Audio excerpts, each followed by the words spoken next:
Opini selewat lihat tentang apa yang terjadi sama Oppo dan pre-order Oppo Find X series-nya. Oppo lagi, Oppo lagi. Sedikit latar belakang, teman-teman perlu tahu kalau Oppo Indonesia sedang melakukan pre-order untuk Oppo Find X8 series, yaitu adalah seri tertinggi, paling premium yang dimiliki Oppo dan akan dibawa masuk ke Indonesia rencananya. Dan pre-ordernya ini juga disertakan dengan hadiah yang lagi rame dibicarain sama orang-orang, yaitu adalah Labubu. Meskipun bentuknya adalah blind box, di mana kita artinya nggak tahu isi Labubunya tuh yang versi mana, yang kayak gimana. Tapi yang jelas, Labubu yang diberikan gratis ke orang-orang yang ikut pre-order Find X8 series di Indonesia. Dan semalam saya menemukan sebuah postingan yang cukup menarik, yaitu adalah orang yang ikut pre-order tersebut dan menemukan kalau Labubu yang diberikan adalah palsu. Ada banyak yang DM mau lihat menurut kalian siapa palsu nih. Ini aku tanya dulu, menurut kalian siapa palsu? Terus kalian lihat jahitan di sini nih, benangnya keluar acak-acakan semua. Nah, udah gitu, dakronnya ini juga sampai keluar-keluar yang dari Oppo. Nih. Paling nggak dugaannya seperti itu, karena orang ini adalah orang yang sering beli Labubu, tiba-tiba ketika menerima hadiah Labubu itu, dia merasa kalau ini kayaknya palsu nih. Dugaan dia seperti itu. Dan dugaan ini berdasarkan pengalaman dia, karena dia punya banyak Labubu dan dia sering memakai Labubu juga untuk berbagai aktivitasnya, meskipun saya jujur kurang relate dengan apa gunanya Labubu dalam hidup itu.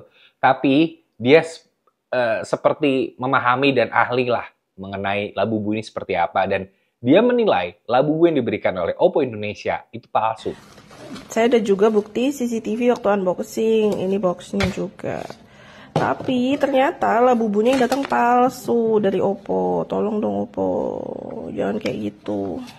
Oke, kita stop dulu sampai situ, karena jatuhnya kalau tanpa pembuktian itu adalah sebuah tuduhan yang sangat serius. Dan juga, kalau memang ini adalah hal yang benar-benar palsu yang diberikan oleh Oppo Indonesia, itu nggak kalah serius. Karena dalam konteks perundang-undangan di Indonesia, tindakan sebuah brand yang memberikan hadiah palsu dalam program pre-order itu melanggar ketentuan dalam Undang-Undang Nomor 8 Tahun 99 tentang perlindungan konsumen. Dan nggak main-main, pelanggaran terjadi lebih dari satu pasal. Pasal pertama adalah pasal 8 ayat 1 huruf F, di mana pelaku usaha itu dilarang memproduksi atau memperdagangkan barang yang tidak sesuai dengan janji yang dinyatakan dalam label, etiket, keterangan, iklan, atau promosi penjualan. Dan dalam hal ini, pemberian hadiah palsu berarti pelaku usaha tidak memenuhi janji yang telah disampaikan kepada konsumen. Kemudian pasal kedua adalah pasal 9 ayat 1 huruf A, di mana pelaku usaha dilarang menawarkan, memproduksikan, mengiklankan suatu barang atau jasa secara tidak benar. Kurang lebih seperti itu. Dan pasal ketiga yang dilanggar adalah pasal 10 huruf D, di mana pelaku usaha dilarang menawarkan, mempromosikan, mengiklankan, atau membuat pernyataan yang tidak benar atau menyesatkan mengenai tawaran potongan harga atau hadiah menarik yang ditawarkan. Dalam kasus ini, hadiah palsu merupakan pernyataan yang menyesatkan mengenai hadiah yang ditawarkan.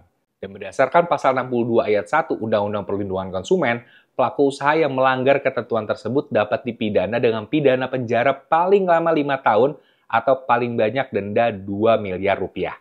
Wow, ini bukan cuma masalah reputasi lagi, tapi ini udah masuk ke ranah kriminal. Karena kalau terbukti dan kalau memang benar Oppo memberikan hadiah palsu untuk pre-ordernya, artinya sudah ada pelanggaran hukum yang terjadi, dan ini nggak main-main untuk sebuah brand sebesar Oppo Indonesia melakukan hal itu. Dan opini saya pribadi, semoga hal ini tidak benar sebenarnya ya. Saya berharap hal ini tidak benar, tidak terjadi. Ini sebenarnya Labubu asli, cuman kualitasnya jelek banget aja. Mungkin, ya mungkin. Karena si penerima Labubu ini adalah orang yang udah biasa beli Labubu, jadi dia tahu kualitasnya seperti apa. Jadi ya, saya berharap ini tidak benar terjadi.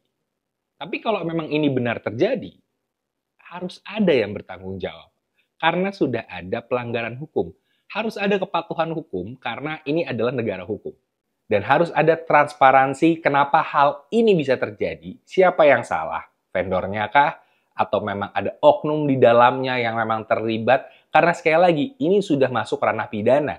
Jadi harusnya diinvestigasi sedalam mungkin. Dan juga jangan lupa yang paling dirugikan adalah calon konsumen dan juga konsumen. Jadi harus ada kompensasi untuk mereka yang mengalami kerugian. Dalam hal ini menerima hadiah palsu, meskipun itu adalah hadiah, tapi palsu itu adalah sebuah kerugian. Karena mereka diiming-imingi itu dan mereka tertarik karena itu dan diberikan hadiah yang tidak sesuai dengan janjinya. Dan lagi-lagi itu adalah pelanggaran dan itu pidana. Sebenarnya ini adalah sangat saya sayangkan ya, terjadi lagi di Oppo Indonesia. Kemarin masalah reputasi, ya karena ya itu masalahnya bisa dibilang ringan lah, karena itu masalah reputasi secara umum. Tapi kalau ini sudah masuk ranah pidana dan kriminalitas sebenarnya, karena sudah ada penipuan di situ, atau hal yang tidak benar yang dijanjikan. Jadi harusnya diusut tuntas, saya nggak tahu ini harus ada delik aduan dulu atau bagaimana untuk polisi bertindak, atau mungkin lewat Pak Polisi ada yang nonton video ini dan kemudian akhirnya bertindak, saya juga nggak tahu. Tapi yang jelas, saya berharap semuanya bisa baik-baik aja. Oppo Indonesia juga tetap bisa baik-baik aja, karena saya benar-benar berharap Oppo Find X8 series yang dibawa masuk ke Indonesia itu nggak ada hubungannya sama kejadian ini. Karena ini yang palsu kan adalah si hadiahnya, bukan si handphonenya. Nggak mungkin kan handphonenya palsu. Atau janji palsu mau masuk tapi nggak jadi gitu. Nggak gitu kan. Nggak kayak OnePlus waktu itu kan ya. Oke, intinya saya berharap yang terbaik. Semoga Oppo Indonesia tetap bisa melakukan aktivitasnya dengan baik-baik aja. Tidak mengganggu penjualannya. Semoga. Ya, saya cuma berharap itu aja. Semoga yang terbaik buat semua.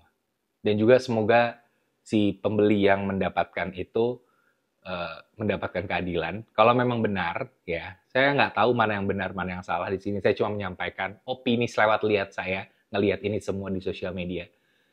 Dan itulah opini saya. Semoga opininya bisa berkenan untuk yang mendengarkan.